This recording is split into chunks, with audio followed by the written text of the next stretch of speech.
So we got net torque, which is also the torque caused by gravity. That's equal to mg, force gravity, times the lever arm length. Also, net torque is also equal to I times alpha.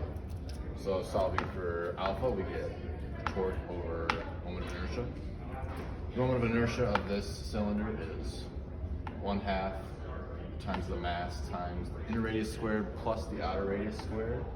And since it's rotating along it's not rotating along its center of mass, you have to account for that by the parallel axis theorem, which is adding mr squared. So factoring that, we get 1/2 m little r squared plus 1/2 m big R squared plus m times big R squared, which equals 1/2 m little r squared plus 3 big R squared. So since the angular acceleration is equal to alpha times the big R, solving for or plugging angular acceleration into this equation, we get acceleration equals 2gr times over r squared plus 3r squared times r equals 2g times big R squared over r squared plus 3 little r squared plus 3 big R squared.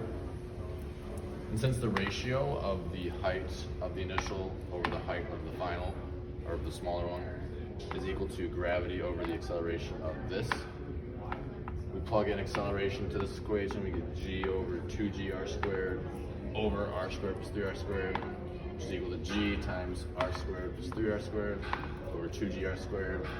G's reduce, and we get r squared plus 3r squared over 2r squared is the ratio. Using the values we found, 0.02 and 0.06, respectively for little r and big R, we get the ratio is 3/2 plus 0.02 squared over 2 times 0.06 squared, which comes out to about 1.556. And since the height of the top one is 2 divided by the height of the rolling one is 1.556.